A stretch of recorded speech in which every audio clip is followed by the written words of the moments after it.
I'm sorry, Andrew Weissman, but if I recall correctly, in 2018, you were one of the people who helped write the Mueller report, and you all botched the hell out of that. And never in my wildest dreams would I have thought we would be here. I thought we were better as a country. Oh, yeah. Like all these sites that have been around for creating videos and all that, like text stock videos, they're done. But that's why Canva was one of the first to get into doing AI. What is up, everybody? It's Dr. Vibe here, host and producer of the award-winning Dr. Vibe show, the home of Epic Conversations. And I'm the host of Epic Conversations, 2018 Innovation Award winner, 2020 Best Podcast News Award winner given out by the Canadian Ethnic Media Association.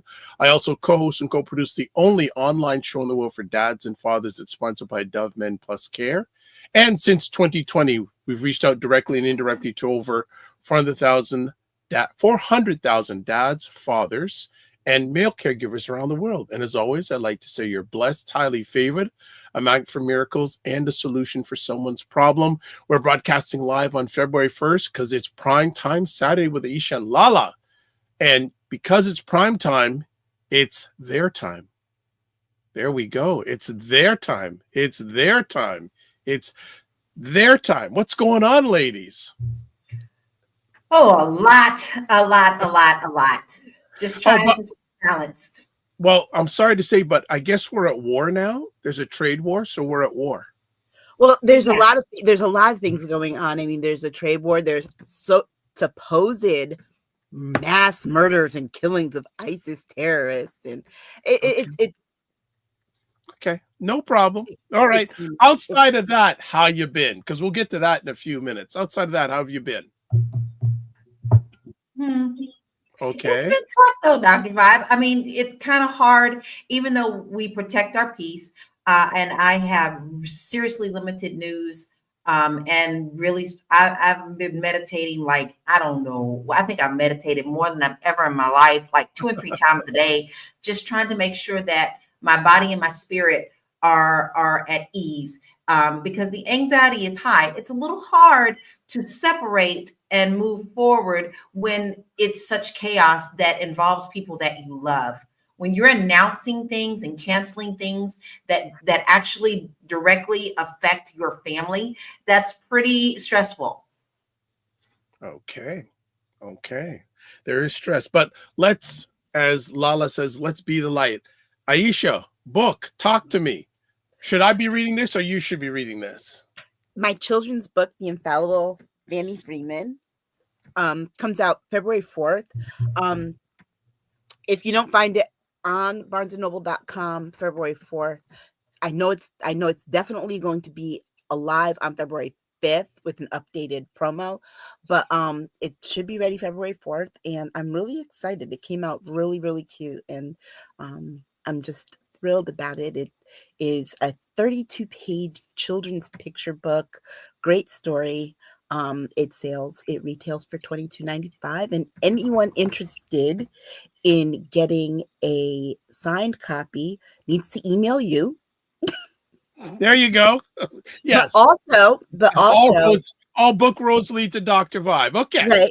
Right. But also, for our viewers of the show for February, next week, I will have a coupon available for 10% off for Black History Month. Will you also be offering that to the Discord group? I will be posting it in the Discord group. It's for our audience. Yeah. So for Black History Month, there will be 10% off starting from the 5th until the 28th. So I'll have that coupon ready. Fantastic. Now, I don't go in with assumptions. This is not your first book, correct? This is my first children's book. I've been published in other books before, contributed to anthologies, but this is the first time of me by myself. And definitely my first dalliance into children's writing. So really excited about that. And I also am working on the next installment of the book. I'm almost finished with that. I know. Okay. Yep, the next one. But I've been working on an adult fiction novel, so I'm really excited about that. That's the only thing that's keeping me kind of sane and kind of Okay. like at peace, because it is a adult fiction novel. It's actually a cozy mystery with A, Black characters, a so you don't get those. cozy mystery. Hearing all Yeah. this terminology, cozy mystery. Well, cozy mysteries are those kinds. You have the ones about they have the bakery shop mysteries, and then there are people that have the restaurant mysteries and things like that. Well, this is a book club, a Black book club mystery. Okay. I love it. So I'm so Lala, excited for you, Aisha. Yeah, So I mean, Lala- I'm really excited. It's called Wives with Knives, so I'm very excited. Jesus. Like, I already got the cover Okay. drawing for it and everything. Yeah, I got the cover Gosh, illustration for it and everything. So I'm just like I'm working on that. I was actually working on that earlier today. You know you have a good title, because again, sometimes I wish I could take screenshots of Lala's facial expressions, that wide open mouth, and there's that other look. We have to get Lala screenshots. We do have to do some, Turn them into emojis, right? For our YouTube. carousel of Lala screenshots. That's just amazing. So Lala, have you written a book? No, but I am actually thinking that I should. My whole life, I wanted to write a book. It's so funny. When I was a little girl, I thought I was by myself, being biracial. And I thought that, because when you're kids, you really don't have a whole wide world to think, right? So when I was Right. a little girl, I thought I wanted to write a book about that. So at the time, there were these little papers called Thrifty. I don't know if you guys had them, and Aisha, you had them, because they were nationwide, but each city had their own little Thrifty, and you could put a little ad in the back. And I wanted to put an ad in the back and ask people, would they like to write in their stories about being biracial? And I've always had that in my gut. And now I'm thinking I'm old enough now where I want to write it. Well, you know what? I see a number of book titles come from you. One on that. The other project, it's a bigger project, but maybe there's volumes talking about the journeys of, I don't want to put you into this mindset, but you're very passionate about it. Stories of families that have lost Yes. family members. And you're not the only one who's told me. Yeah. You are now the fourth person who's told me that. Yeah. So I think God is trying to give me some confirmation here. I think that there's definitely They're very powerful stories to tell about losing siblings. People always talk about, there are lots of books about losing parents, losing grandparents, losing spouses, losing children, but there are no books about losing siblings. And I kind of wish there were, because like when my brother died in 2021, I was really distraught because it came very quick. It was totally unexpected.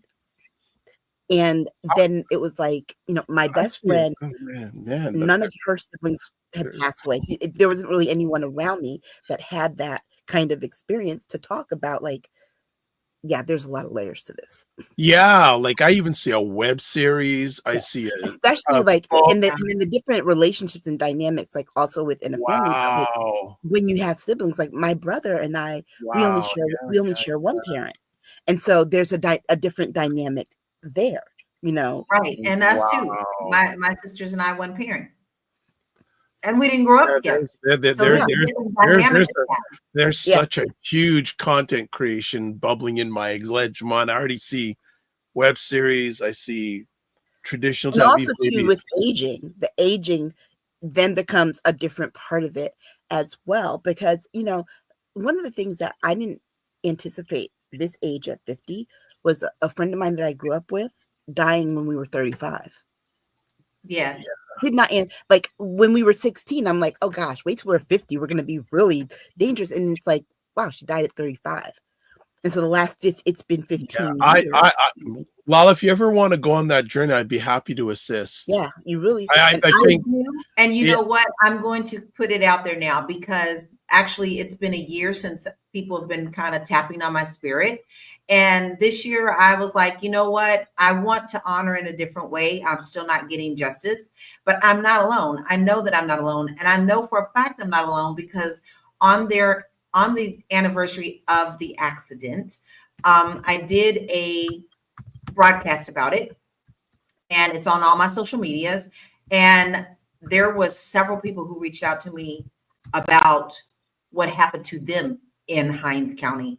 And I found some really good people to connect with. There's And something there. it's there. There's something there. All right, we're going to take a break because we have a jammed-packed conversation this week. So get ready. We even got a special friend that's going to join us for our first segment today. So we've got a lot on the go. So we are going to take a little bit of a break, and we will be back in 30 seconds. I don't think we can afford to take more than 30 seconds. Here we go. Black Men Can Talk, a show where Black Canadian men come together to have real and filtered conversations about life, culture, and community. Brothers, what is up? A lot of kids just there just have no engagement whatsoever. They're literally just letting the days go by and they're not advancing in what they need to know. We really don't give enough credit to how much impact our unhealed trauma has on the future generations. I realized what we were doing had a great impact within our community. There you go. Black Men Can Talk, live Sunday evenings, 8 p.m. Eastern, 5 p.m. Pacific, where I co-host with a group of Black Canadian men to give some lens stuff from a Black Canadian male or man point of view. So this is wild. All right. So I just saw some stuff here. Okay. There. Don't have a producer today, so bear with me, family. All right, so here we go. As always, Girlfriends Chat with Aisha LaLa and Jill Jones at Patreon. There's the link. And if you're on my platforms, you'll see the information of all the stuff I'm giving in the next few moments. Also, Primetime Saturday Show Store. There is the link there. Join the Discord group. Email me. As someone said, email me. I guess all roads right now lead to Dr. Vibe. I didn't know I was a bookseller too, but DR.VIBE at the DR.VIBE. Just if you want an autographed copy. Otherwise, if you just want a regular copy, just go to bn.com. There you go. There you go. So email me DR.VIBE at the DR.VIBESHOW.com. But I will take the emails if you want an autographed copy. Absolutely. Subscribe to the Dr. Vibe Show on YouTube and hit the notification button.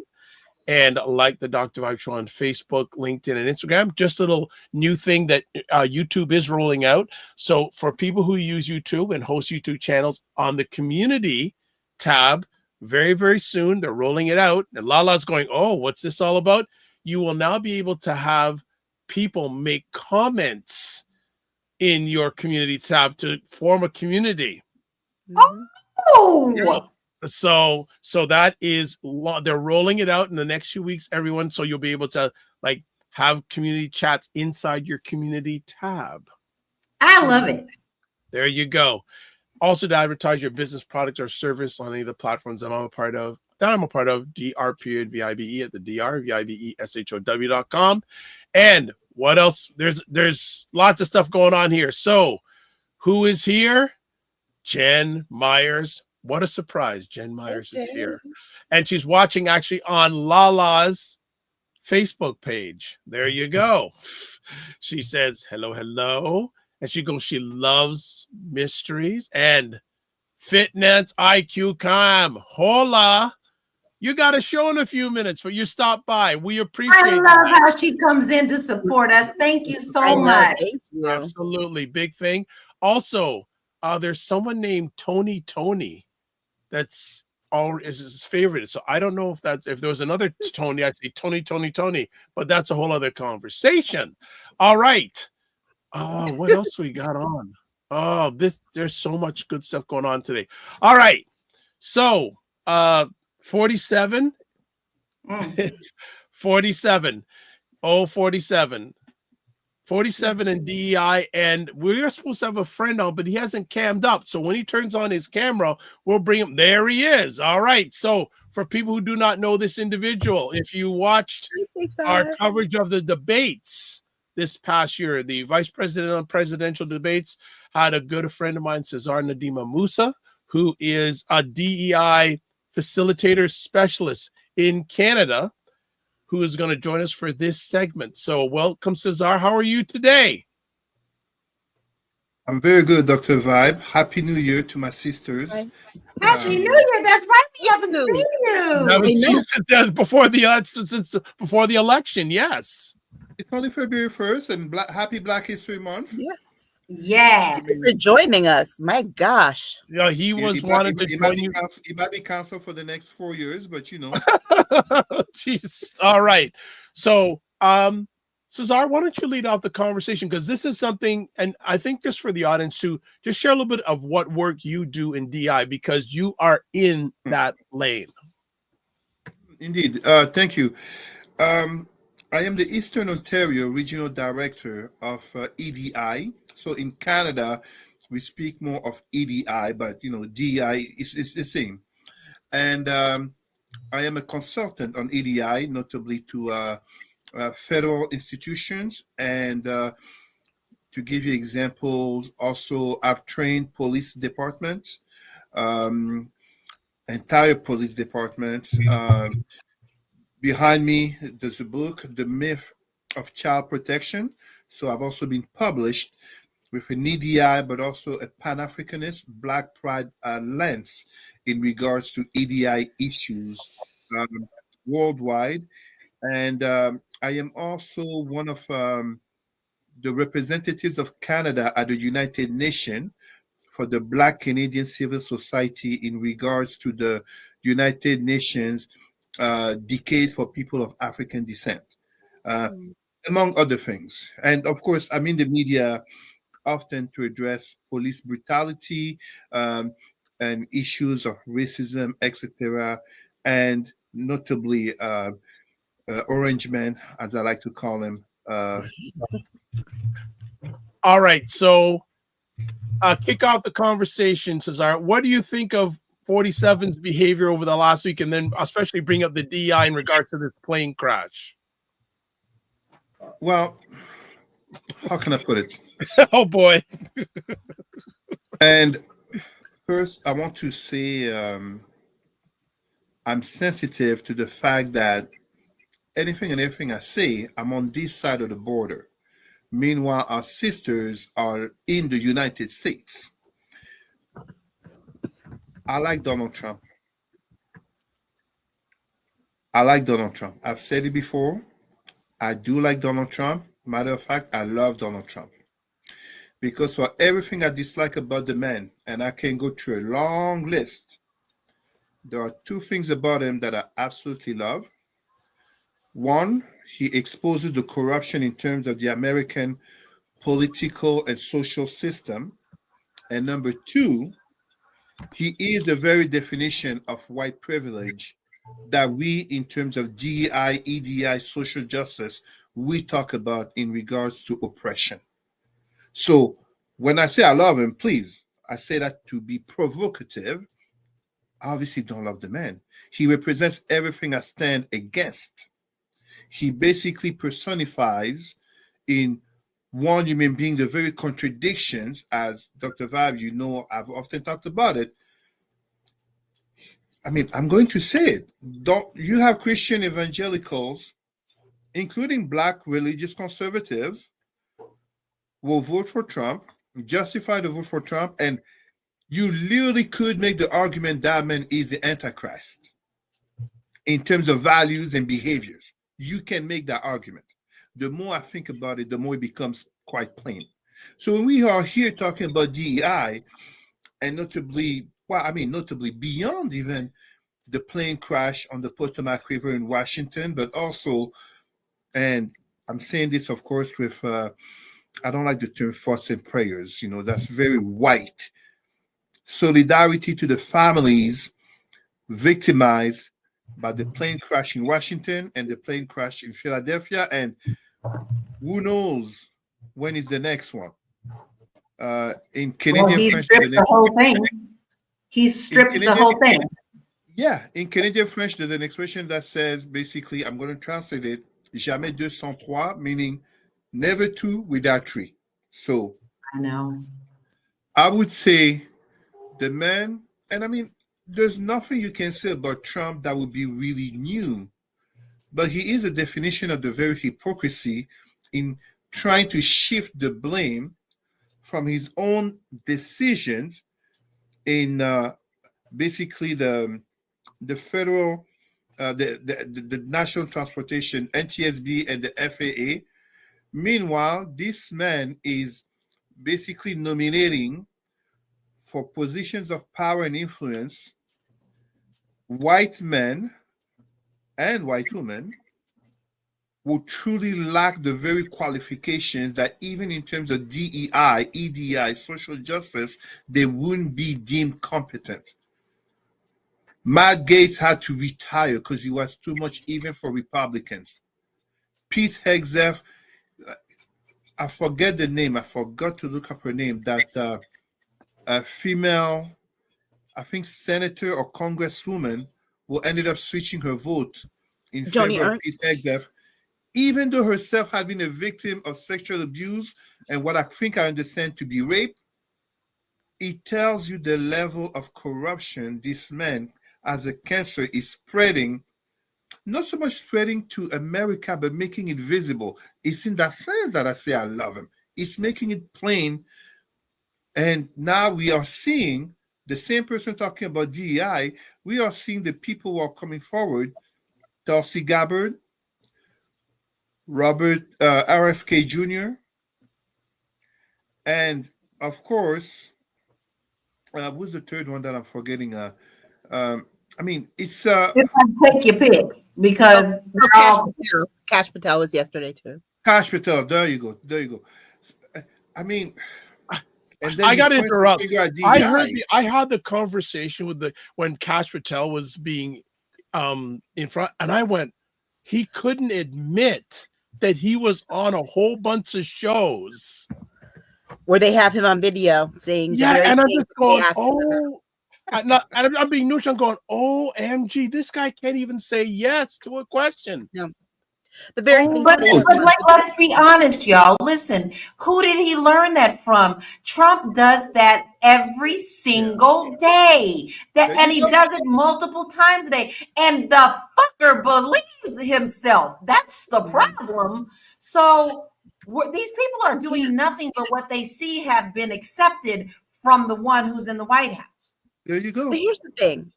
We have to be very clear that they don't necessarily want to get rid of DEI. They want to get rid of our definition of DEI and replace it with their own, which is divest, exclude, and indoctrinate.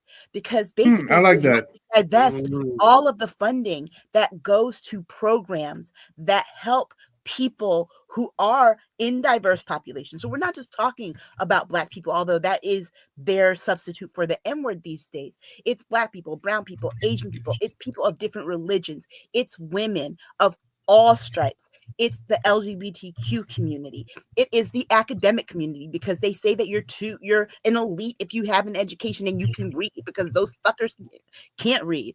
And then there's also the people who have disabilities. A migraine is considered a disability. The fact that people who have seizures and epilepsy, he doesn't want them working in government, just really pisses me off. They want to divest from all those populations. They want to exclude them from positions of power and leadership in government. And then they want to indoctrinate people into this white supremacist mindset that they have, but calling anyone who thinks that diversity, equality, and including people is indoctrinating into woke, quote unquote, woke ideology. And so with this, right, here is my biggest thing. This man sat, and we went through these executive orders last week. There were 3 types of orders. He's done over 100 of them. They were on either immigration, DEI, or revenge for anything that he was arrested and convicted or indicted for. Okay, those were his 3 things, right? And then in all of this, you have this tragedy happen. Now, it would have been a smart thing. It would have been an easy thing to read the comments word for word he had in front of him, turn and walk away. No harm, no foul, right? But Can't do that. he just couldn't let himself do that. He had to make sure everyone knew it was not his fault, because he didn't want the media saying it was his fault, because it was. It Because was. he fired a whole bunch of people. But then he starts going in and stuff on it being DEI. And I'm indifferent when it comes to how the media asked him questions during that press conference, because they kept saying, wait, well, how do you know DEI had anything to do with it? And it is like, and he just says it was common sense. No, it's not common sense. They didn't even analyze the black box recorders at the time. Common sense to him was that he heard it was a Black Hawk helicopter, and he figured that's the Black regiment Right. of the Army that flies the helicopter. That's what he meant by common sense. That's what he meant by common sense. But he clearly knew this was going to come back to him, because the military was not supposed to be flying those exercises that time of night, that low. I'm sorry, that high. That high, And so- that high. that high. And so it turns out that one of the pilots was a young female. So he's going to try and scapegoat Yep. her Yeah. for this, a young white female, but he's going to try and scapegoat her. But here is the part for me. This man is doing all this stuff that he's talking about, cutting government spending, whatever, by opening his mouth prematurely and just saying, we need to let the investigation take its course. He opened our government up to being sued by all 67 families and winning for that, because he could not shut the hell up. But that's his MO. He's never been able to shut up, ever. He always has to be the center of attention and the loudest in the room. So this is nothing new. We saw it the first time that he was in fucking office, and we saw it long before that, and we saw it when he was challenging Obama, and we saw it. Listen, this ain't Enter part nothing 5. new. And let's be very clear. And then Pete Hegseth jumps on the boat. You know why? Because when it comes down to it, he is not qualified for the job of overseeing the military. And this was a military plane. This happened the day after he was confirmed. And let's be completely honest with this right now. I was wondering why all week I was just feeling so exhausted, so tired. It feels like we had a 4-year break, and then we picked up right where we left off 4 years ago with the same kind of overwhelming tired and chaos and confusion. It doesn't feel like there's anyone running the country, because everyone running the country is unqualified. And let's be very clear, when we talk about diversity, equity, and inclusion, all those groups of people that I mentioned earlier have to be at least 5 times better than their white counterpart, than any white able-bodied male, Christian male, in order to just get their application viewed by a person, not a computer. All right, I just want to interrupt just for a second. So Lala's saying, hey, Jen, also saying, Lala says, thank you for supporting my page. I am battling this Zuck crap. And Yes, Jen let me explain that for a second. Zuck is now only wanting shiny, happy people to be on his pages. And so anytime I discuss the death of my sisters, or anytime that I put anything up that's Black history, I get notices that say I'm distressing people. I'd like to know how I'm distressing people. So Also, people are helping me. People are helping me to keep my algorithm up. Okay. Good. Also, if anyone's watching live on my YouTube page, I have a poll going right now saying, do you agree with the DEI rollbacks that 45 is instituted? So if you're live watching this on my YouTube page, you're doing a live poll. So that's another future we're rolling out now, and with different segments, I'll have different polls that we roll out. But then, so one of We the got most problem, though. okay, just one little thing before I let you guys back, that though I'm not the language that this lady uses is pretty racist at times, but she made a very interesting Reese Colbert. I love Reese. I love she, Reese. Reese will answer my tweets every now and then, or my right messages every so now and then on Blue Sky. I love about, Reese. I guess she was saying about Pete. Is it Huckseth is the right name? Yeah. Huckseth. She goes, well, interesting.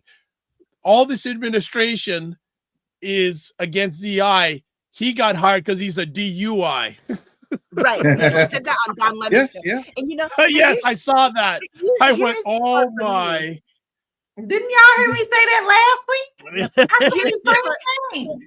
So you should be on with Clay Kane and Don Lemon now. I know. Even when you look at Trump, they were comparing, I think it was MSNBC, was comparing how Trump reacted to the tragedy of Challenger, I believe, in 1986. Yeah. Compared to Trump.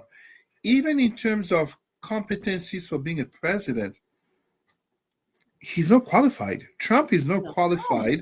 Trump, yes, won by votes, but he literally is a contrast to the very perception of an American president. And he's technically would have been disqualified if January 6th, I mean, we always have to go back to January 6th, if the Republican Party and men like Mitch McConnell had actually done their job. So Trump himself is a DEI president in terms of how they mock DEI. He's there because he's a white man of Christian background, aka the fakest Christian I can think of, and of course because he's a billionaire who has a crowd called MAGA, which intimidates all those other Republican voters. Yeah, and I think the thing is that they've changed the definition of DEI to mean themselves, right? Literally, legacy people. Oh, they get the job and they get this because they have this. That is what you all, and it tells a lot. That's what you all do, okay? That's not what we do. That's what you all do. And so our thing is that no, we're just saying that can we get like a little bit of consideration if we're qualified? You don't see a whole lot of people who are of diverse populations going out for jobs they know they're not qualified for. Exactly. But the people that look like Donald Trump, they got a whole lot of nerve, and then have the nerve to go further by saying, "Oh, that black person stole my job." First of all, were you you don't know what your resume is. You don't know what their qualifications are. You don't know if yours pales in comparison to them. Hell, you just look at them and see the skin color.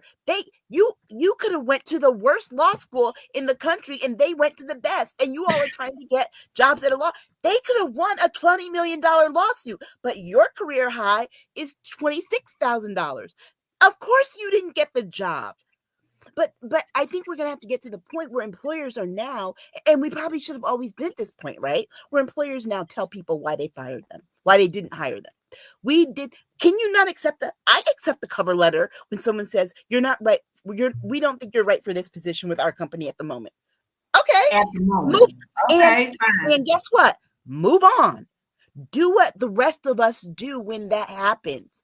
But here is the thing. More than anything that bothers me isn't all this DEI nonsense. This is going to be his sword in the rock. He's going to be standing there trying to poke this sword further in the rock. The thing that I have a problem with is how Democrats are responding. Thank you. Oh, well, maybe we need to change our messaging. We had this conversation. We had this conversation before 2020, remember? And you all were like, how do we talk to MAGA to get them? They don't want to change. They don't care. They don't care. And that's not the strategy. That is not the strategy. Exactly. When you realize that you all probably, if you stop trying to focus on getting white men to vote for you, because they're 70% in for Republicans. If you try to stop that, and white women who are 53% in for Republicans, if you stop that nonsense of trying to get those people on your side and focus on your base and the people in your base who sat out, then maybe you'll start winning elections. But also, we probably need to start talking about those number counts being off and Trump admitting to the fact that they rigged an election. Focus on that. How about that? I mean, and so clearly told us that they stole it. This is what's killing me. Listen, anytime, and I'm still angry about this, okay? Cesar, you was there that night. Me and I was there. kept telling y'all something isn't right. We understand you cannot have those type of numbers come in that fast. You understand? So we were like, what is going on? And now he's standing on the podium telling people, you know, Ilya knew how to do the machines, and next thing you know, I'm president.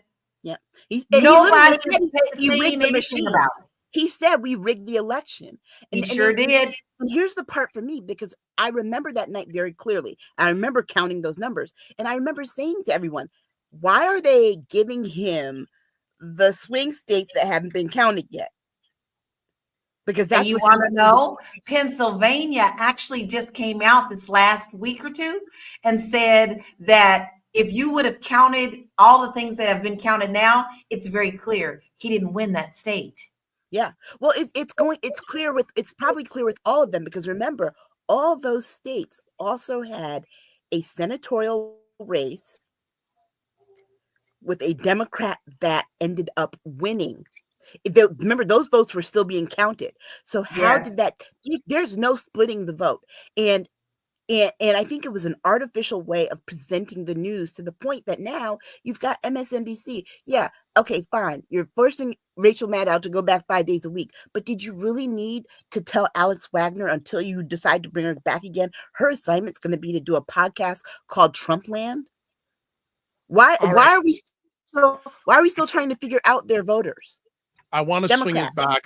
I want to swing it back to the DI thing. Cesar, you are not in the United States, but if you were in the United States, what would you be doing as a person who does the DI stuff? What suggestion would you give to those who are employed? You would be doing a better job. I mean, I'm actually kind of interested in that too, Cesar, because the thing of it is that now federal governments aren't going to be able to do it. State governments, if they get federal money for certain things, will not be able to do it. A lot of nonprofits that get federal grants and federal funding will not be able to do those programs. So how do we still ensure equity, ensure that people are being seen when he basically says this is illegal? So, although I'm not physically in the United States, part of my EDI education, notably on human rights and sex trafficking, is from the United States, from Washington. Just as in April, I will be at the United Nations. I will be in New York for the Decade for People of African Descent, and DEI will definitely be one of the topics of conversation. What I would recommend is, obviously, this is, it's funny that Trump talks about freedom and, freedom of speech and all that. He's basically going through a purge, kind of a Stalinian purge without the killing, let's say, the killing of public servants. But it is a purge, absolutely, such as we see happening right now in the FBI, even though the FBI, as any police body, is overwhelmingly white, men, and conservative. I would tell people who do EDI to keep up the work. You have to understand something here. This is a cycle that may last 2 to 4 years. 2, the midterms, 4 years, the next election. As I've said before, the best thing, people who are in opposition to Trump, and I say opposition You don't have to be a Democrat, and you obviously don't have to be black. But people who are in opposition to Trump, one of the best things that we can hope for is for him to actually go ahead with his agenda, aka Project 2025, because by then, even the people who voted for him, as idiotic as he may sound, as many of them are coming out now saying, I didn't think he would really do that. Meanwhile, the guy had been there for months saying he would do X, Y, and Z. Even those people who voted for him, many of them will have a serious change of heart. A perfect example is how his anti-immigration executive orders are causing some business people who have voted for Trump to lose business because now the under the table, aka undocumented workers, are not showing up. The people who do DEI, DEI is an acronym. What they're really doing is social justice. I am woke, but when conservatives, aka white supremacists, whether in the US, Canada, France, and Europe, when they're talking about woke, they're talking about white far left movements. As a Pan Africanist, and as seen with some of my heroes behind me in that painting, I am of the wokeness of Marcus Garvey, W.E.B. Du Bois. As I've often said, our glorious African American ancestors who 100 years ago in the 1920s began the expression of being woke, such as one of our heroes, I.B. Wells, in documenting the lynching of black men and women and killing of children in the South of the United States. It is of that wokeness that I speak of in terms of telling our people, brothers and sisters, but also the allies, non-black people who care about social justice, to not give up, to not stop, because now we are February 1st. The question is, when will protests begin? Will they begin at the end of winter? Will they begin at the beginning of summer? But one thing that's for sure, there will be protests. And the question is, will they be violent protests, such as, let's say, Antifa, Black Box? And will Trump send his paramilitary forces, aka Proud Boys, Oath Keepers, and unhinged cops, even though he doesn't care about cops when he freed all those January 6th rioters? It is a time of confrontation, ideological confrontation, black progress and social justice versus white Christian nationalism, aka white supremacy. It is a time of political confrontation. I'm not saying political, aka Democrats versus Republicans. I am neither. I am talking about progressive movements versus those movements who want to take us back decades prior. And I'll tell you exactly when. They want to take us back to before the 1960s. Yes. Because they hate the 60s. Yes. Oh, yeah. They hate the 60s. They want to take Yeah. us back to 1950. That's their 40, pivot 20, point. etc. Well, There That's you think go. about their it. pivot Think point. about it. The thing in the news today is that they've gotten rid of all Martin Luther King activities, Martin Luther King Day activities, all Black History Month activities, all Women's History Month activities. Yeah. Everything from 1955 with the school desegregation on. They are like, yeah, we don't like any of that came after that. We want it all gone. And what you're saying about the use and abuse of our language is right. I just put that in our comments, but we talked about that on Girlfriend's Chat this week, especially with the words woke and how they use DEI and then just all of it, right? And with the protest that you're speaking of, I believe you're right. I think we are going to see protests, but here's what's going to happen. White people, I don't know why you're going to sit and wait for Black people to start leading these protests that you can then join on. We're not putting our bodies on the front lines. So those protests that are going to need to happen, that are actually going to get news in the first place and lead to systemic changes, y'all are gonna have to get up out of your seats and put your bodies on the front line to deal with this. Because the thing is that, remember, certain things don't change in this country unless there is a tragedy, and they change even more when there is a tragedy that people do not expect. So, for example, if Donald Trump, if those had been Black people protesting on January 6th, there would never have been a move to indict Donald Trump. The fact that there were white people looking like animals climbing the Capitol building stunned white America to the point they're like, oh my God, we got to do something about this. This man needs to be impeached and indicted right away. And guess what? They did. They went through that process very swiftly. But the process of holding him accountable, they didn't get through so swiftly. And those kinds of things, where there was a Black judge, where there was a Hispanic judge, where there were Black prosecutors, they made sure to drag those things as slowly as they could. So that next protest, that next bout of revolution, it's gonna have to be poor white people, and it will probably be those people that are losing their things.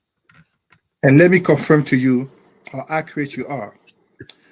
2024 as 2016, the majority of people who voted for Trump, when it comes to men, it's white men. Majority of white men. When it comes to women, again, despite everything, it's white women. If my name ever comes to Trump, I had a dream. Let's put it this way. If my name ever comes to Trump, and of course, Trump being Trump, he likely said that I look like a thug or whatever Black stereotype he wants to come up with.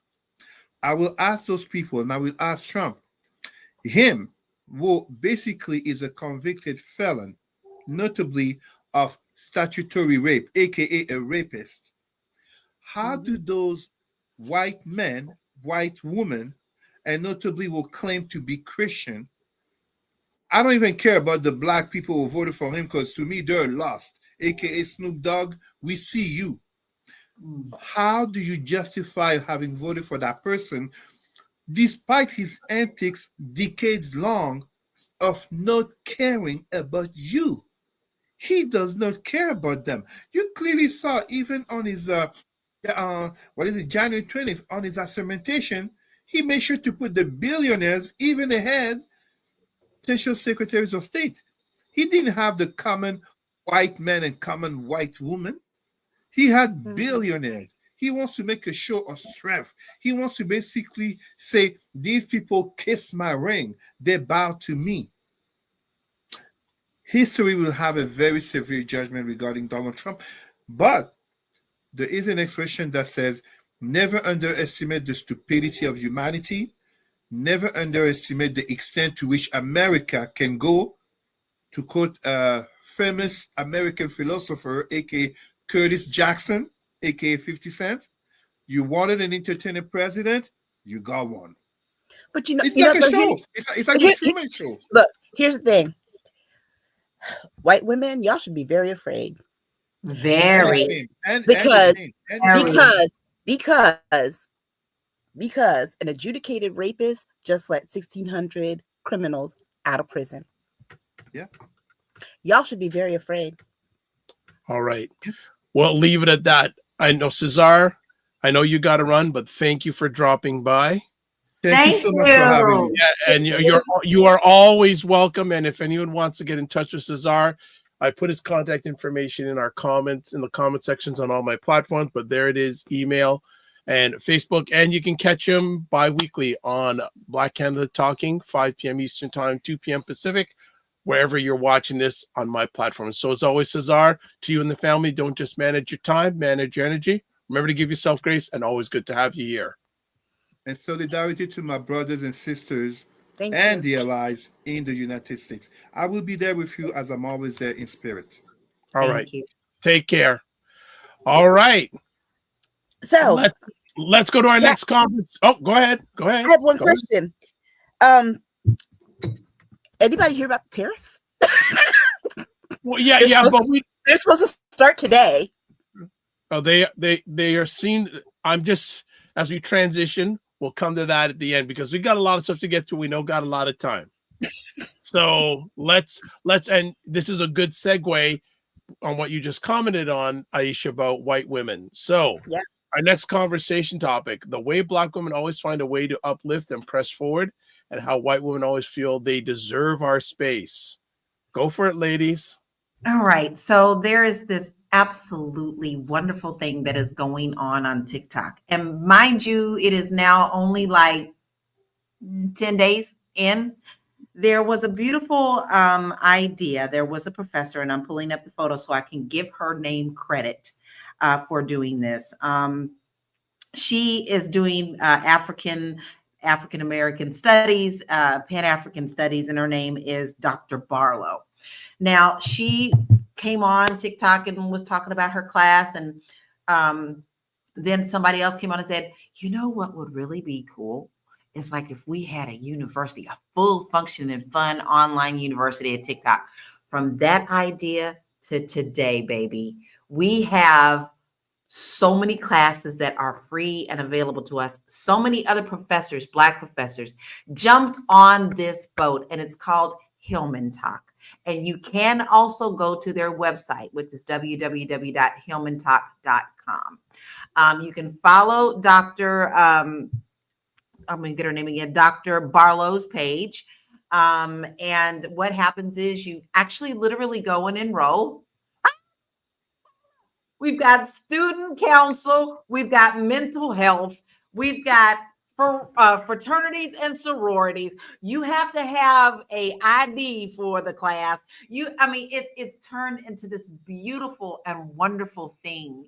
And the unity around this and the sheer blackety black excellence coming around this is beautiful, right? So now we're getting all this together, and they actually have like the spring session getting ready to start. It's February 1st. Some of them have already started. There were syllabuses put up for each one of these classes. You do literally sign up for this class. There are homework assignments for this class.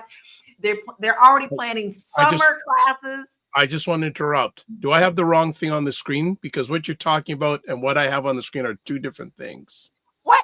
Well, this is the same thing, isn't it? No, Okay. no, because there is a side part to it. There's no, but she's explaining what Hillman Talk is, and remember, it's named after Hillman College from. So then I got to put that up. Okay, all right. Oh, I'm sorry. I was excited. I didn't want to interrupt you. Going okay. All right. Well, because this actually does tie into that. See, there is two parts to this. Okay, so let's stay on the Hillman, and then let's go back to the other story. But this is the same. It's the same topic. So we have this beautiful thing going on, and there are so many classes available to you. We have now Black doctors. We have Pan-African studies. We have math. We have real estate. We have cultural studies. We have science. That one young dude I love him so much. He would come on. He talks about the Black disparities in medical history. He's now a doctor now, but at the time he was just a medical student, showing and telling people how we are being are not looked at properly by doctors. And now he's a doctor. He has a whole class. Nurses are signed up. We got nurses. You've got so many classes, guys. It is so amazing. So while we were all just enjoying that and scrambling and getting together and doing this thing together, which is absolutely freaking amazing, the white women lost their minds. They lost their minds. They literally started coming on TikTok and crying, asking why they're not included. I'm an ally. I need to be included. And actually one white lady, and this is what started it all, is one white lady did a TikTok where she walks in a room with a book, hands full of books, and she sit down and and her little thing says, when you're the white girl in the Black girl studies. And everybody was like, do you have to be involved in everything? So the big white crocodile tears came out, and someone tried to steal the Hillman Talk name and trademark it. But one of our Black attorneys stepped in and said, I'm doing this pro bono and making sure that we are going to be protected in what we do. And they're getting that straightened out. But here's the point. When we want to do something, when we get together in unity, this is what happens. This is Black excellence at its highest. This is when we turn around and help one another. This is when we are being the light. This is when we are stepping into our power. But the minute that we do, white America cannot take it, especially white women. Yeah, you know, so funny to me about it is it's not just why are we not included? It's we didn't have that idea, and it's too good of an idea for it to just be yours. So please put us in it so we can take it over, abuse it, not give you any credit, and share it with white people. And I hope, I really, really hope that with this, our community gets to be more gatekeeping and protective, particularly us as the older ones teaching the younger ones. And I think that there should probably be a class in this on gatekeeping, because I think there will be a few that will overshare. Okay. Yes. And they will overshare to the point that white people, it's kind of like what we see happening with a lot of our Divine Nine. Yes. Right? Yes. Like there's like there are these two women, these two white women, you know, doing the Kappa shimmy, and yeah, they're doing their steps, and it's like, and making videos doing it, and it's like, you know, and Black women are making comments like, well, it wasn't us.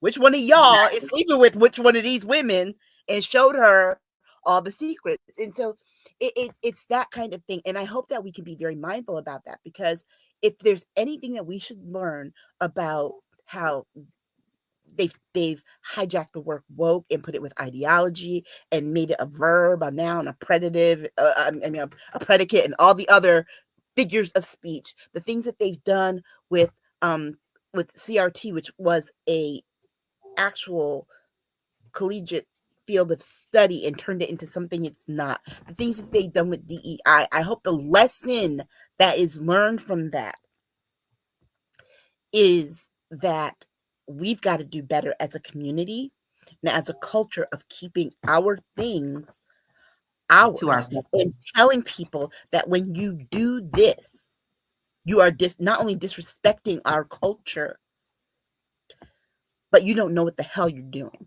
And I think the thing of it is too, is that whenever they do things like that, it reminds me of that old adage from back in the day that they used to say, is that a white man has, like, a Black man has no rights that a white man is obligated to respect. And that also comes with our culture. Your culture, we're not obligated to respect your culture. We can rape and pillage it as much as we want to, assimilate it, appropriate it, misuse and abuse it. Your culture is only as good as we give it value to. Yeah. So I want to bring it in a bit in regards to the relationship, and this is not all white women. And I'm going to get out of saying that part too. Yes. Because guess what? If you know you are not it, don't be offended. The hand holding has to stop. If you know that you're not that white woman, then stop saying, but I'm not that. All you do is bring attention to the fact that, hell, guess what? You are. And let's be very clear. There were several ladies in the conversation. Well, there were several videos by white women on TikTok who came on and said, y'all shut up and sit down. Like, it was like they were very serious. And some people who don't normally speak about that was very offended that their own people was once again trying to jump in on something that was not their space. And they were being very respectful about it. But like, this is not your time. You are already done screwed up so many times with this community. You need to sit down and shut up and be quiet. You cannot be in these spaces. So you do know that it's not all. It's not all. We know that. But what we are seeing is all those who dare to. So just like the news, you're always going to hear about the bad parts before you hear about the good parts. But at some point, you need to draw the line. But I think we also need to have them think of it this way. If you are a white woman and you're out with 5 of your white girlfriends and you're just being the white woman that you are, if a Black woman decides to come and want to be in your group and then decides she wants to be in the middle, have everybody focus their attention on her and be the life of it, you would be so disgusted, so upset, so offended, and try to figure out ways to ditch her. Baby, how can you not understand? Yeah, but how could you not understand the same thing going on with us? Put it this way. We see each other as family. We see everyone in our community as family. Even the ones who are the sellouts. They're the sellouts in the family. Everybody's got them. Just a special one, but that's all right. We see our community as family. And the fact that you are taking our family things and disrespecting them is awful. But I think it is, if your goal is to have the kind of community that we do with one another, you had your chance to have that all of last year when you could have gotten with your white friends, your white women friends, and talked about electing Kamala Harris and what you could have done. You had the chance to do those things. I think the frustrating thing for us, particularly as Black women, is why do we always have to start things before you decide to take initiative to do things on your own? We started something for us, for our community, and now you want to divert us from what that idea was and expand it to include you. And then not only that, it's not only that they want to be engaged in that part of it. I bet you the majority of them want to end up teaching a class. Yes. Want to be in the administrative parts of it. They don't want to be just the students. Here's the thing. Guess what? If that is something that you desire so much, guess what? A whole lot of y'all live in states that have HBCUs. Go get a job there. Yeah. But that's a common myth. Most people think that HBCUs is only for Black people. That's not true. That is a myth. There are a lot of HBCUs where the majority of people in some departments do not look like us. Right. So, Lala, what do you feel is the state of the relationship between Black women and white women post-election? There isn't. There is a complete, we already had a distrust for them. And let me tell you, and like I said, y'all just don't go with all. Many of them. Okay. Many. Okay. But here's the thing. They have proven to us time and time again that they claim to be on our side. However, they always vote against our interests. And the minute that we have something, all of a sudden they want that pure attention. Now, let's also be very clear. This ties also into our last topic. Who benefits the most from DEI? White women. Once again, you are in places that you think belong to somebody else, but you still want to be there when you want to be there. You can't pick and choose. So I am very distrustful. And my circles, when I say that, I almost cried, because there is one person in particular that I'm thinking about, that it hurts my heart that I have had to draw the line in the sand. There will be no more communication, because your actions and your words, they don't match. And so my circle needs to be tight. And at this time, it needs to be soothed by my own community. Now, I also want to say something very important on this, because I get a lot of backlash from this. A lot of people know my birth mother is white. So I get a lot of backlash saying, how can I even say, how dare you say? Let me tell you something. I am a Black woman. By the pure definition of white America, one drop of Black blood makes me a Black woman. I stand firm in what I am. I know who I am. And I know my heritage, and I'm proud of that too. But let me tell you something. When I stand with the community, I stand with the Black community. Because why? That's what I am. Yeah. And you know what though, and you know what, there's something else too that like for me about the trust issue. And I had to say this on Blue Sky earlier this week because I'm actually trying to find it. And it was like there was a white woman who had made this comment, and my response was like, you see why we don't trust you guys? Because I think here's the other part too. I don't think white women understand yet fully. We're still not trusting you. So thinking that we're going to just open our spaces to you because you want to be there it smacks of not just white supremacy, but it smacks of like plantation politics, right? Yes.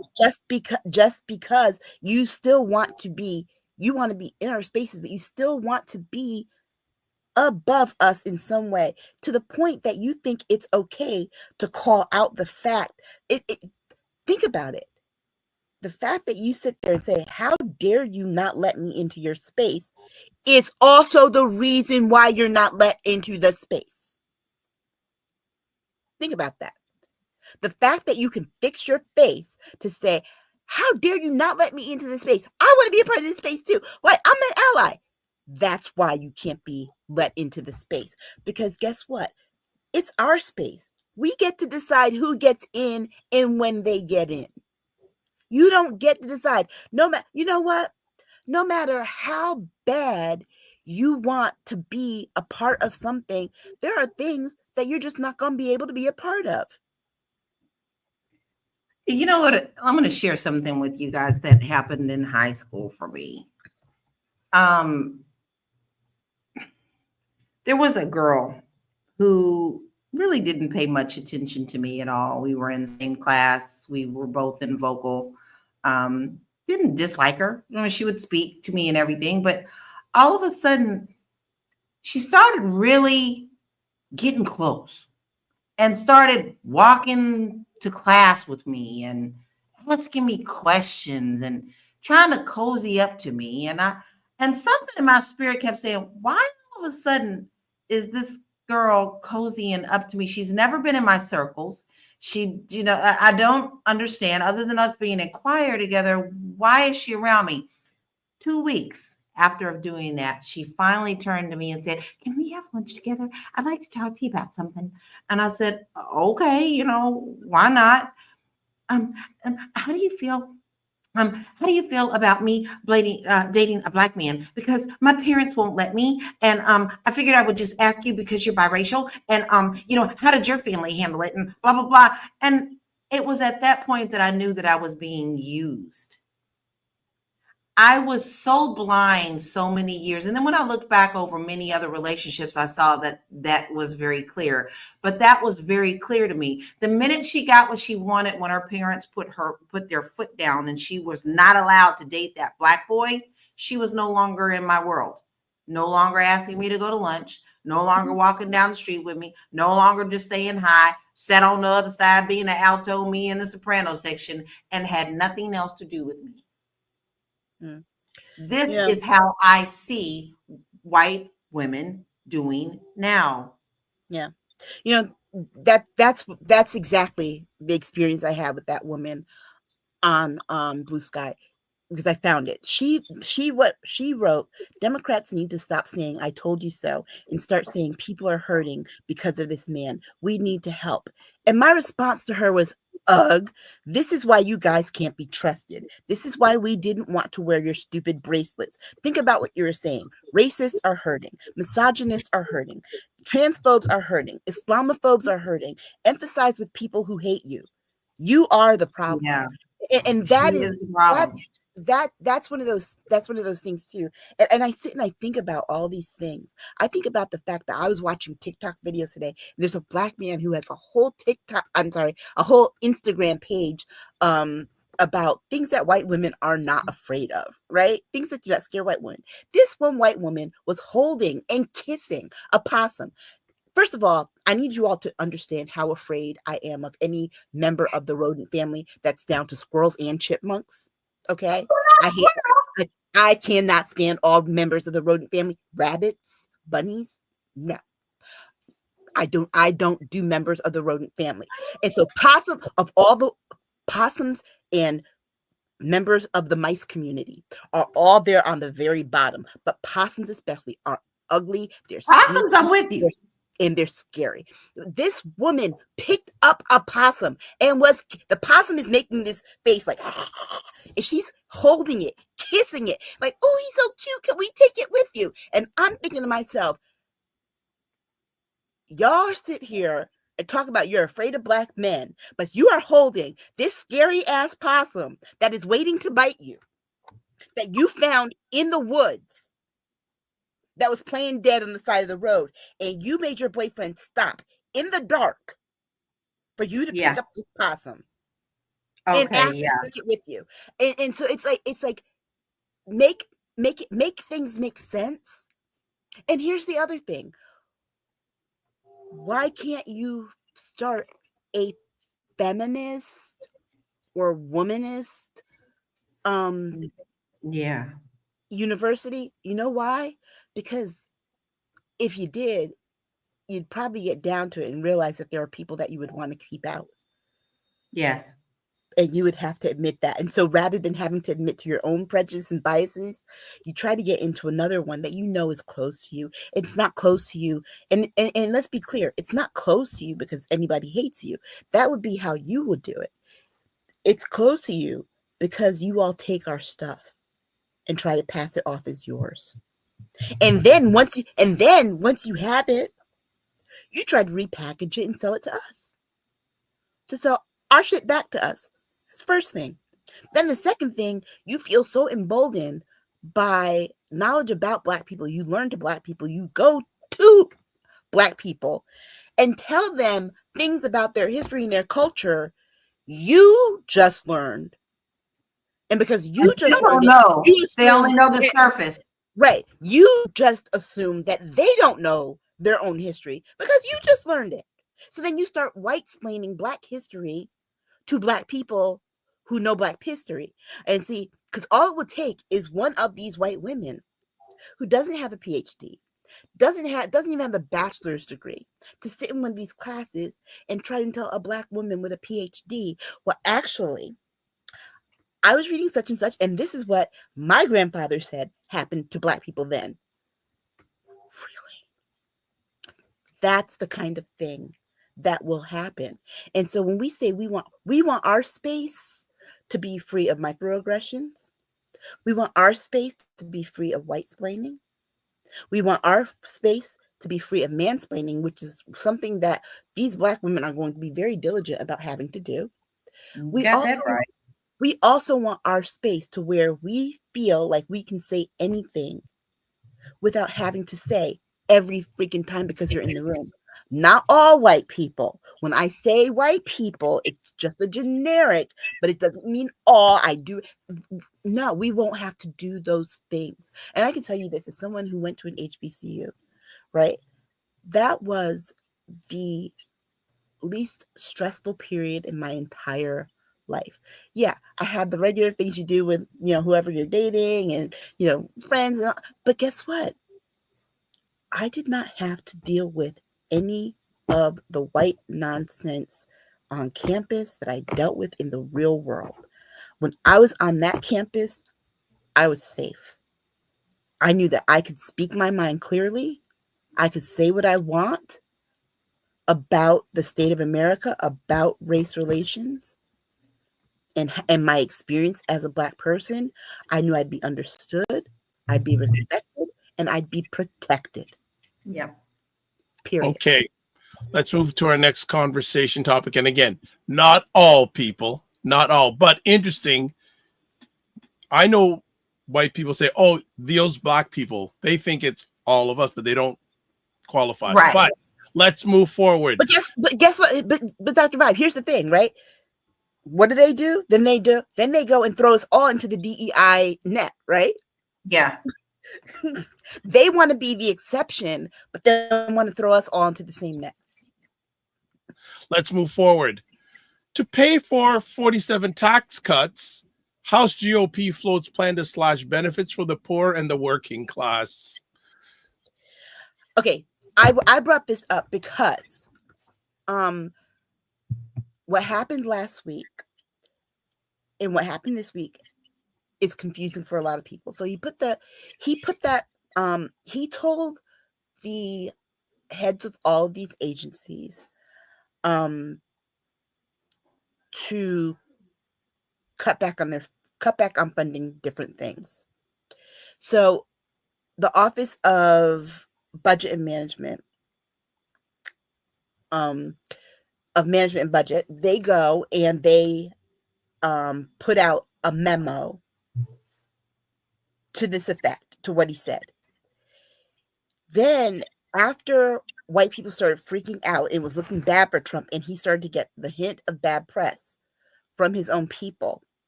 And particularly after that one guy went viral from Texas, was like, I know you didn't mean this to happen to us. You meant that for those other people, those immigrants, those blacks, but not us MAGA folks, right? So after all of that, he then goes back and he tells the Office of the budgeting office to go back and rescind the memo, and basically said, yeah, ignore our last memo.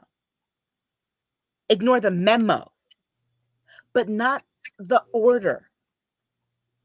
Right? Ignore the memo, but not the order. And let's be very clear. He ordered members of Congress, the House, to find ways of things to cut. So they are cutting SNAP benefits. Yep. They are cutting benefits that will fund pre-K. And my state this past week was really scared, and they're still trying to figure out what to do about the pre-K funding, because he's holding it over our state's head because we're a blue state. Not for any other reason, but because he didn't win Connecticut. Well, dude, you didn't win Connecticut before. You were never going to win Connecticut. The last Republican that won Connecticut was one of the Bushes. And I think it was just the first time, right, that he won. The first time he ran, that Bush won. But honestly, dude, he's talking about cutting this funding that we're trying to figure out what we're going to do with our pre-K kids. They're going to have to consolidate classrooms. Teachers are going to lose their jobs. You've got other states that are going to have to go from full-day kindergarten to half-day kindergarten, which means we're going to have a less literate population of children coming through. And he loves the uneducated, but they won't. But by the time they're old enough to vote, he'll be dead. So, I mean, here we are setting the country up for failure. They're looking at cutting. He already, by executive order, has told them, yeah, we don't want to do this prescription drug thing anymore. So all these things that are in the executive orders, and I think that's why we need to be very careful and pay attention to them. Even though the things that have to do with the power of the purse belong in Congress, and he says them by executive order, does not mean that the House is not going to take them and turn them into laws. That is exactly what they are trying to do. Even, for example, I mean, they've tried things like, oh, well, you know what? We saved money by cutting $50 million in condoms to Gaza.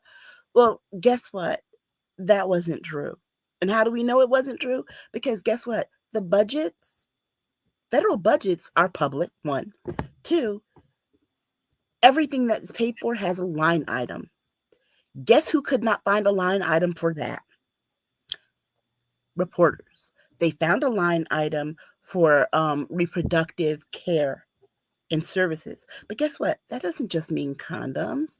That means prenatal care. That means pap smears. That means different prostate testing. That means all kinds of things, right? So there's going to be a lot of lying in terms of the benefits that they're slashing. So people will be okay with it, because people were okay with that, right? But people weren't. But people didn't realize that there was maternal mother care in that slashing. So guess what? You're fine with them doing that to those people over there, but guess what? They're doing the same thing while they're telling you they're doing that to those people over there. Right now, your federal government is looking at taking away not just SNAP benefits, after school programs. They're looking at taking away meals on wheels, food for the elderly. They're looking at defunding senior centers in order to pay for the tax cuts to people who make, what is it? I think it's like 2 million and above. So, okay, I want to jump in. Lala, what do you have to say on this one? The chaos that he created with that was completely unjustified. But here is how I see things, and this is what worries me the most, is this man can just come out on a podium or sit behind this desk and make these things up and throw them out there. And he throws them out there in like 20s. Like he throw them out there in 20. We're doing 20 things today. Okay, well, we can't keep up with the things that he's doing when they're unconstitutional in the first place. And also the fact that money has already been allotted for these programs and been voted on. You can't just take that away from the budget now. Okay, so people get freaked out. They start worrying. I know very many people, elderly people in my life, who still get meals on wheels because they're 80 and 90 and they're not cooking. And if they don't eat at least one meal a day, they're going to waste away. So these are the programs that you're taking away from the babies and the elderly. Now, what do I say? I always say, listen, whatever you do in your bedroom and in your house when you are a grown person, as long as you are not hurting babies, animals, and the elderly, we're not going to have a problem. But guess what? I have a problem with this. You are messing with people who have put into the system, who are our most critical people in our communities, our babies and our elderly. Now, you are supposed to be a party of, taking care of babies. You're supposed to be the party of family. But the first thing that you want to do is take everything away from them to put things in your pocket. So I have a serious problem with how we're going to have to chase all of these things before someone says, you can't do that, you orange turd. So my husband doesn't want me to call him a Muppet anymore because he likes Muppets. So I had to change it. So we have a problem with the fact that for the next, and y'all know I feel differently about this too, because I believe it's going to be longer than 4 years. But for right now, the next 4 years, we are going to be chasing all the destruction that he is doing. And it's going to take lawsuits, but still yet we have the battle of him having the House, the Senate, and the Supreme Court. So this is chaos. You can't but that's the whole point. The point is for him to cause distraction and destruction. Yes, distraction. I think that's one point I want to make, and why we have pretty much decided how we're going to cover him moving forward in this is because, like Lala said, he's going to be throwing things. We're doing 20 different crazy things today, and that is why my advice to everyone: turn off the TV. The news media does not know what to focus on. They do not know what to focus on at all. What you need to go to is look at the whitehouse.gov website, read every executive order he signs that day, whether he has the ability to do it or not. But if it is something that has funding attached to it, and read the date effective, realize this. The budget for this year has already been approved, passed, signed, and paid for by Joe Biden. Because remember, that's why they had the whole thing where, oh my God, the government might shut down before the inauguration, and then it didn't, because they did a continuing resolution to fund things through the end of the year, at least throughout the end of October. So here's the thing. Even though he's saying we can't do this, and then the news media is like, oh my God, they did this. People are so lost. They're this and that. Realize this. Yeah, he's saying it. He knows he wants to just say it and cause the confusion and make people scared and make people worried, right? But remember this, the ability to do that now at the dates that he's signed, he can't. The money is already there. And until the Supreme Court tells him he has the power of the purse, he doesn't, because that would mean changing the Constitution, right? Which, by the way, let me say, please make sure, I have already done so. Please do not depend on websites or any other place to get a copy of the Constitution. You need to go to the bookstore, order immediately library, your own copy of the Constitution. You need to have that along with your Bible, if that's what you have in your house. If you have that under a picture of Jesus, you need to go and get the Constitution, because they did remove it from the website. Get rid of it. They did remove it from the website, and Yes. and I understand the version that they're going to put back up is the version in those Trump Bibles. Yes. So be very careful and very mindful of that. Know this. There is not any information coming from our government from here on out that you can Can be trust. trusted. You heard us say that at the same time, didn't you? Everything. You heard us say that. Because here's the question you have to ask yourself, and it's a conundrum, but I found myself asking myself this question after reading it somewhere. But is the truth a truth when it's spoken by a liar? Is the truth really the truth when spoken by a liar? Because here's the thing, that liar will always take something that's true and either twist it or exaggerate it in some way. So then is it really the truth? Like, for example, look, Trump could say, you know what? We just dropped the price of eggs by 3 cents. That could be the truth could be that the price of eggs dropped by 3 cents. And he's going to say, we dropped so many dollars from the price of eggs. It's not so much a lie. They did drop many dollars from the price of eggs, but that's collectively from all the prices, from all the eggs that people bought, because it was only 3 cents per person. It's kind of like what you're going to see him talk about with what is this thing that he's like, oh, it's gonna be so great, it's gonna be so big, we're gonna do the tariffs. We've got so much money coming in from China and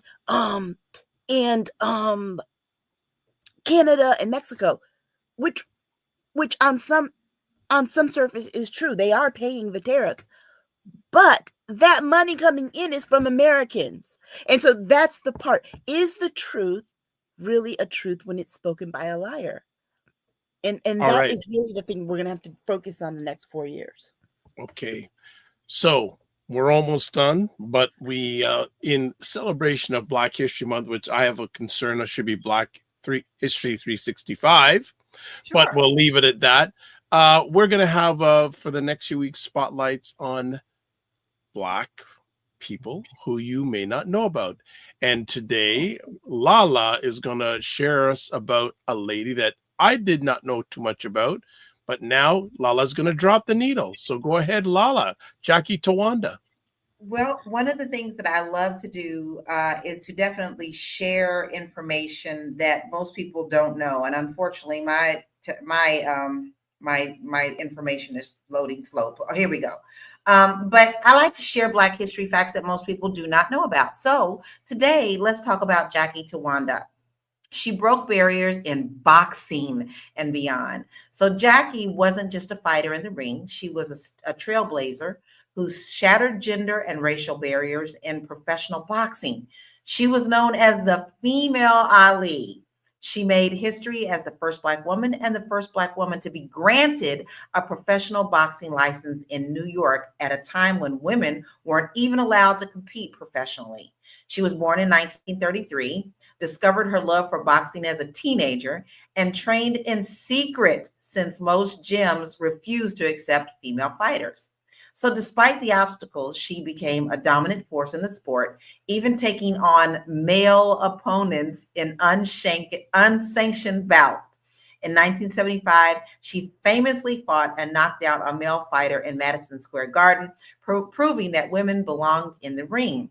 Her impact went beyond boxing, and she was the first female boxer to become a member of the Ring 8, which is the Veterans Boxing Association, and the first woman inducted into the Hall of Fame, as well as the Madison Square Garden's Hall of Fame. She was also an advocate for young athletes, supporting charities like Athletes Against Drunk Driving.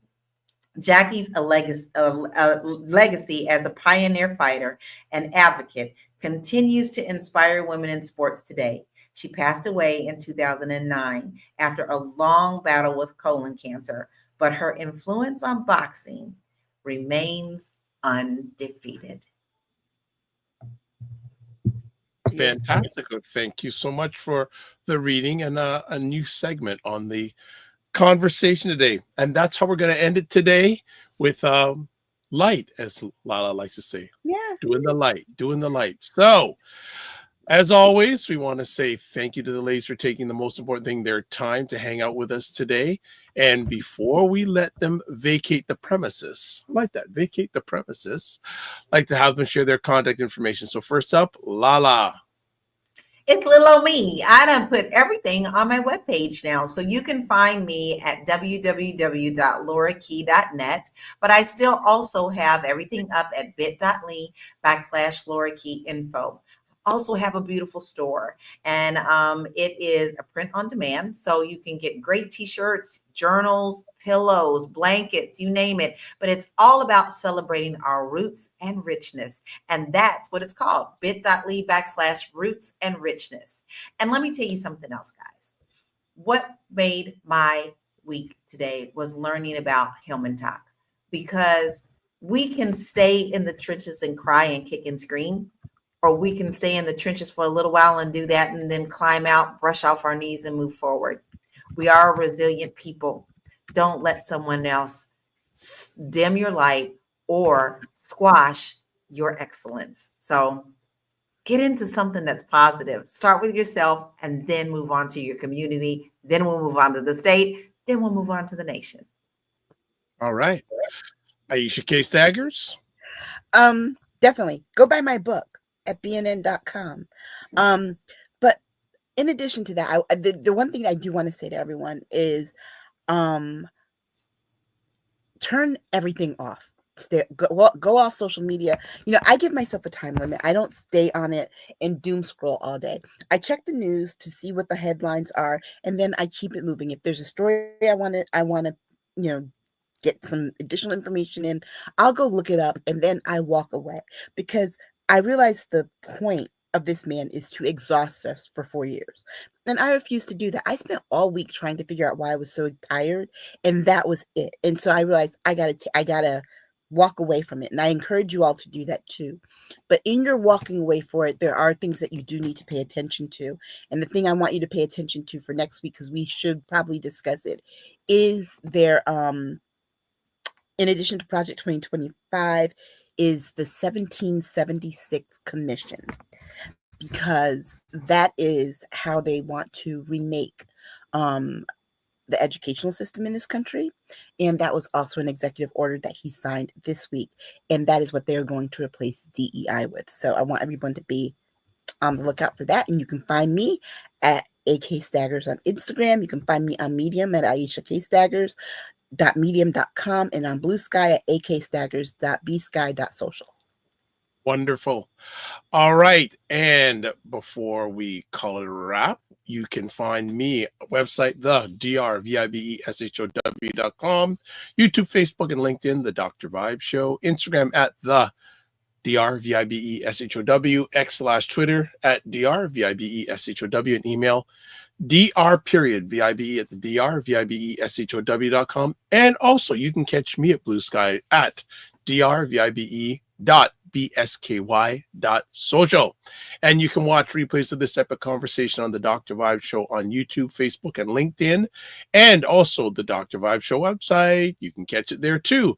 So I know there was some few catch-up comments. So JJ Mars said 47's history in business before politics was basically to talk blank. It's a word, 4-letter word that starts with SH. Leave it there. Also, April Watson says 47 didn't place his hand on the Bible. Is he even president? Ooh. And then the drop the mic moment today. Is the truth really the truth when spoken by a liar? Aisha said that. And now Dr. Tachi's here. She said, hey, I'll just pop in to say hello. Good to have you. And Jen Myers says, great show as always. Thank you, everybody. Thank you so much. So this is how we got to end it off. Live your life as a dream. If you can dream it, you can make it. Sometimes you have to get small to get stronger. Block assumptions. Then aim bigger, aim better, aim higher, aim wider. Love, faith, and respect. And don't just manage your time, manage your energy. Remember to give yourself grace. And as always, if you're not making money, make history. But even better if you can make both. God bless. Peace to all. Keep the faith and walk good.